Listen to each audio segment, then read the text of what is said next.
Dear students, welcome. आज हमारा topic है pollen grain and its types.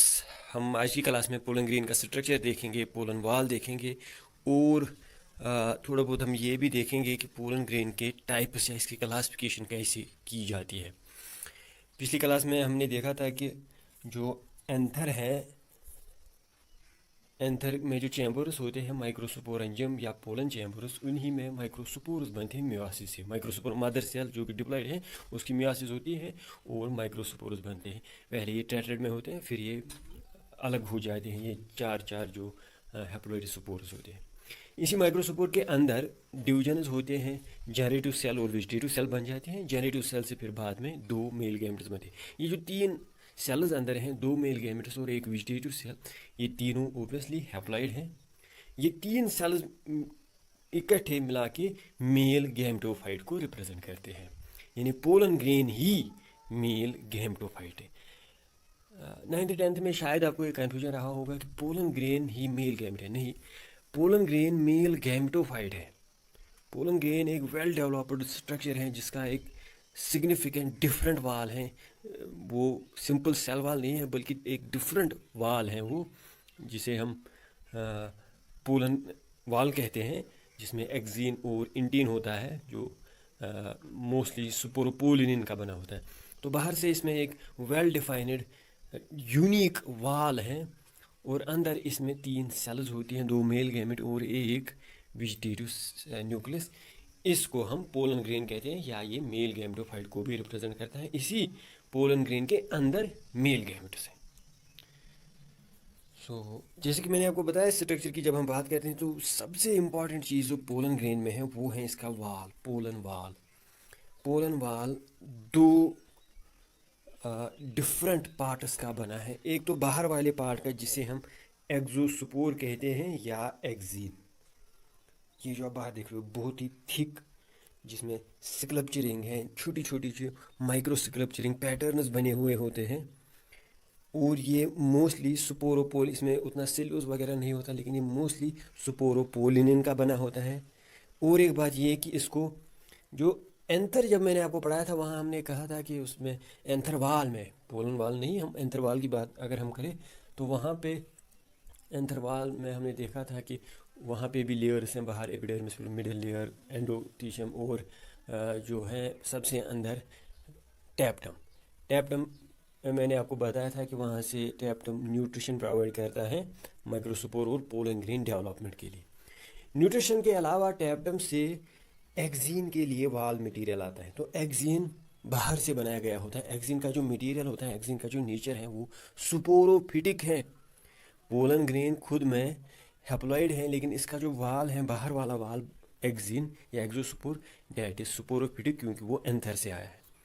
अंदर जो थिन स्मूथ वाल है डेट इज इंटीन और एंडोस्पोर, वो गैमेटोफिटिक है। वो इस पोलन ग्रेन ने खुद ही रिलीज किया होता है, माइक्रोस्पोर ने खुद ही बनाया होता है। इस अंदर क्या है, फिर अंदर बहुत सारा साइटोप्लाज्म है। किसका? जो बड़ी वेजिटेटिव सेल है उसका साइटोप्लाज्म है। उसी में इस वेजिटेटिव सेल का खुद का न्यूक्लियस है और एक जनरेटिव सेल है या दो मेल गैमेट्स हैं। कहीं पे जनरेटिव सेल होती हैं, कहीं प्लांट्स में जनरेटिव सेल ने पहले ही डिवाइड कर रखा होता है और उससे दो मेल गैमेट्स बने होते हैं। इसमें जो बाहर का ये एक्सिन है, बाहर वाला जो वाल है एक्सिन, ये क्योंकि बहुत ज़्यादा थिक है, लेकिन मोस्ट ऑफ प्लांट्स में कुछ ऐसी एक या एक से ज़्यादा स्पॉट्स होते हैं जहाँ पे ये जो एक्सिन है ये एब्सेंट है, रहता है, या बहुत ही कम डिपोर्शन होती है इसकी। तो उन जगहों को हम जर्म पोर्स कहते हैं। तो कहीं कहीं पे एक या एक से ज़्यादा ऐसे स्पॉट्स होते हैं इस पोलन ग्रेन पे जहाँ पे एक्सिन एब्सेंट रहता है। तो वहाँ पे एक पोर लाइक स्ट्रक्चर बन जाता है जिसे हम जर्म पोर कहते हैं। ये वो पोर्स हैं जहाँ से जब ये पोलन ग्रेन आगे जाके, ये पोलन ग्रेन जब आगे जाके स्टिग्मा पे बैठेगा पॉलिनेशन के थ्रू, जब स्टिग्मा पे बैठेगा तो इससे, इसी पोर से इंटीन वेजिटेटिव सेल को लेकर, मेल गैमेट्स को लेकर बाहर आएगा, जिसे फिर हम जर्मिनेशन ट्यूब या पोलन ट्यूब कहते हैं। पोलन ट्यूब क्या होता है? ये इंटियन होता है, इंटियन बाहर निकल के प्रोटीड हुआ होता है, बाहर निकल आता है कहाँ से? जर्म पोरस से। ये इंटियन होता है और इंटियन के अंदर सारा जो बहुत सारा साइटोप्लाज्म है वेजिटेटिव सेल का वो होता है, वेजिटेटिव सेल का न्यूक्लियस होता है और मेल गैमेट्स होते हैं इसमें इंटियन। तो ये बाहर कहाँ से आता है? जैसे कि मैंने आपको बताया, ये जर्म पोरस से बाहर होता है। एक जर्म पोर हो सकता है या एक से ज़्यादा। बहुत ही रेयर ऐसे केसेस हैं, ऐसे प्लांट्स हैं जिनमें पोलन ग्रेन में पोर्स नहीं होते। ठीक है, तो अगर बात इंटिन का, जैसे मैंने आपको बताया, ये मोस्टली सेल्यूलोज का बना होता है और ये बहुत ही थिन होता है। इंटो सेल्यूलोज का बना होता है और बहुत ही थिन होता है।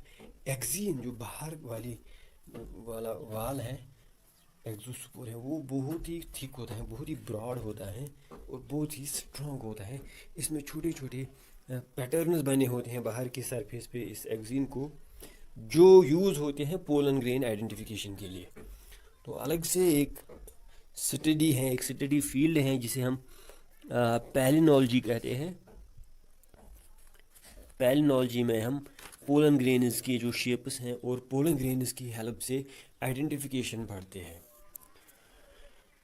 ये शेप्स, ये पैटर्न्स इस एक्सिन की बाहर वाली सरफेस पे होते हैं। एक्सिन, जैसे मैंने आपको बताया कि ये बहुत ही कम्प्लेक्स वाल है, ये बहुत ही थिक वाल है। इसे हम 3 सब लेयर्स में डिवाइड कर सकते हैं। सबसे बाहर टेक्टम, यही वो टेक्टम है जिसपे डिफरेंट पैटर्न्स होते हैं और यही पैटर्न्स यूज़ होते हैं पोलन ग्रेन्स को आइडेंटिफाई करने में। तो सबसे बाहर टेक्टम, इसी पे जो है छोटे छोटे स्कल्पचर जैसे संतराशी की गई होती हैं पत्थरों पे, इसी तरह इस पर भी कुछ पैटर्न्स बने होते हैं, छोटे छोटे पैटर्न्स बने होते हैं। डिफरेंट स्पीशीज़, डिफरेंट जीनस के लिए, डिफरेंट फैमिलीज़ में पोलन ग्रेन्स के लिए डिफरेंट पैटर्न्स होते हैं। टेक्टम के बाद जो दूसरी सब लेयर है उसे हम कॉलमेला कहते हैं। लंबी बैरल शेप्ड सेल्स हैं, वो ऐसा लगता है जैसे वो नीचे फुट लेयर पे रही हो और ऊपर उन्होंने टेक्टम को सपोर्ट किया हो, पिलर्स लाइक होते हैं। इसे हम कॉलमेला कहते हैं या बैकुलम। सबसे अंदर जो सब लेयर है उसको हम फुट लेयर कहते हैं या पेडियम। तो एक्सिन 3 सब लेयर्स में डिवाइड हैं। सबसे बाहर टेक्टम, बीच में कॉलमेला और अंदर फुट लेयर। इन 3 जो है ये एक सिंगल लेयर है। जहाँ तक बात पोरस की है, जैसे कि मैंने आपको बताया कि पैटर्न के साथ साथ पोरस, पोरस किस शेप के हैं, नंबर कैसा है इनका, किस साइड में है पोलन ग्रेन्स के, हम यूजुअली 2 साइड्स कहते हैं। एक तो देखिए, जब पोलन ग्रेन्स बनते हैं एक्चुअली माइक्रोस्पोरस होते हैं, तो पहले ये इकट्ठे रहते हैं, चार पोलन ग्रेन्स इकट्ठे रहते हैं टेट्राइड में। तो वो फेस जो ये टेट्राइड में पोलन ग्रेन्स एक दूसरे के साथ क्लोज किए हुए होते हैं उसको पोलन ग्रेन का इनर फेस कहते हैं, और वो साइड जो बाहर होते हैं उसे हम आउटर फेस कहते हैं। तो पोलन ग्रेन्स पे, तो पोलन वाल पे ये पोरस कहाँ पे हैं, बाहर की सरफेस पे हैं या अंदर की, इनका नंबर क्या है, इनका शेप कैसा है या साइज कैसा है, और ये किस पैटर्न में लगे हुए हैं, ये सारी चीज़ें भी यूज़ होती हैं पोलन ग्रेन आइडेंटिफिकेशन में। जनरली अगर हम ब्रॉडली देखें तो ये जो ये अपर्चर्स होते हैं या ये जो ये पोरस होते हैं, इन पे जर्म पोरस, जहाँ से जर्म ट्यूब को बाहर निकलना होता है, पोलन ट्यूब को बाहर निकलना होता है, ये जो अपर्चर्स होते हैं ये यूजुअली ब्रॉडली स्पीकिंग 2 टाइप्स के हो सकते हैं, या तो सिंपल पोरस या फिर कॉलपाई। पोरस जब राउंड शेप्ड, एक सर्कल शेप्ड जब अपर्चर हो, उनको हम सिंपली पोरस कहते हैं। लेकिन कुछ प्लांट्स में राउंड शेप्ड नहीं बल्कि जो लेंस जो लेट होते हैं, लेंस शेप्ड होते हैं, लंबे लीनियर